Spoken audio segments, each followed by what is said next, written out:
Hello everyone and welcome. In this video, we're going to take a look at the challenge task. This is the final challenge task and section in this course. Let's just jump into question 1. Select the correct answer from the dropdown. Which conditional formatting rule would highlight any number that is equal to or between 5 and 11? Here, there's is equal to, greater than or equal to, less than, or is between. Correct answer would be is between.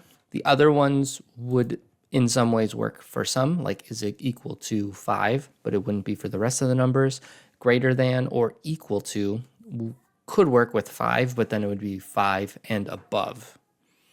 Less than could work 11 down, but then would also include any lower than 5. Is between would be the correct one. Question 2, select the correct answer from the dropdown. All conditional formatting rules types can be broken down to a logical expression that results in true being formatted by the rule and false not being formatted, except for which one? The answers are text, dates, numbers, color scale, custom rules. So the correct answer would be the color scale, because that one will actually go between those numbers and color them based off of the value in that scale or in that range of numbers. So that's the only one. Everything else does follow that true being formatted, false being not formatted. Question 3, true or false? You can use number formatting rules like greater than with cells formatted as a date. So it is true because dates are number, just formatted in that way that looks like, well, a date. Question 4. You are asked to highlight all cells if a name James appears somewhere in those cells. What conditional formatting rule could help you apply to do this? Text contains, text does not contain, text starts with, text ends with, or text is exactly. While there are a lot that could work with this, the only one would be correct with that highlighted word somewhere, and that is text contains. This would do the opposite. Text starts with James would be if James is the first word in that. So if it says hello James, it wouldn't be, but if it was James, comma, hello, then it would format it. Similarly, text ends with would be hello, comma, James. That would work. Text is exactly would only be if the cell is James and not James Doe or James Dean or whatever. So text contains is anytime JAMES appears anywhere in that. So if James is a middle name, last name, first name in a sentence, all of those would be highlighted provided James is in it. Question 5. You are setting up a custom formula conditional formatting rule with the apply to range set to A3 to F100.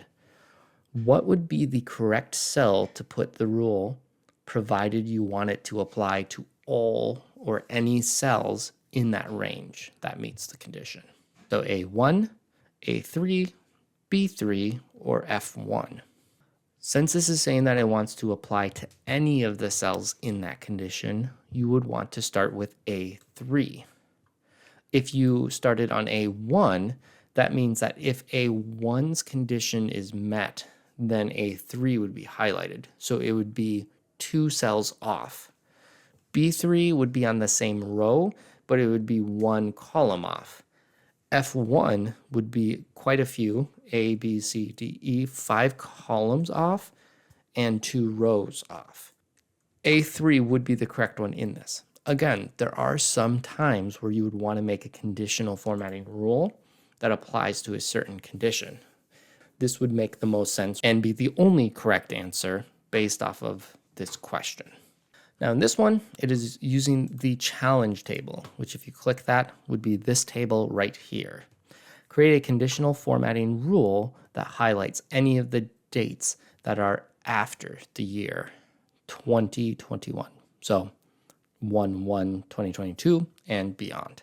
This you will need to use the formatting rules. So you can optionally highlight this here, and it didn't specify, but you can also highlight below in case there is new data being added. Again, up to you in your instance. You go to Format, go to Conditional Formatting, and since I already highlighted it, it's going to apply to range. Otherwise, if you were on a different cell, you can select the range you want to highlight and just say H3 to H9 or below. Next, you will want to go to the dates. And since this is dates after, that would make the most sense. Now it starts with today, tomorrow, or an exact date. So you'd want to put the exact date, and you can put 1/1/2022. Now I didn't put this exact date in there, but let's say that we have this date. I'm just copying this and putting it here. Paste. This one would not be highlighted. That is because the date is after whatever date you're putting in. So technically, you would need to do 12/31/2021 in order for that date to apply. Since this one is saying that they want 1/1/2022 and beyond, you would need to start on 12/31/2021 because there isn't a date is equal to or after, on or after. Hopefully that makes sense there. Again, it doesn't make a difference with this one, but I don't want this date to be here, so I'm just going to hit done, undo this change, and then I'm going to go back and then put in that date, 12/31/2021. Hit done, and that would be the correct answer. Next, using the challenge table, create a rule to highlight the department if it is marketing. So I am going to go to the format, and you can use the hotkeys Alt-O because there's F is for file, and then O is for formatting. You can see conditional formatting is F, and that'll open up the screen. So quickly would be Alt-O-F. And then we'll have to change this range to department. So let's go over here.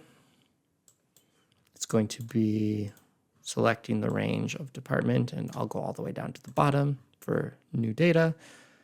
And then I want to be context is exactly marketing. Now this is one of those ones where if you do ends with, starts with, or contains, or is exactly, all of those would work in this situation. But if there was like marketing and then US or marketing Mexico or other variations, it might differ. But I'm going to use this exactly, and since this is with this data set working, didn't say what color it needs to be, I'll just make it blue so it's a little more clear.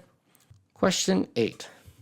Using the challenge table, create a rule that will highlight the salary if it is greater than or equal to the number inputted in N4.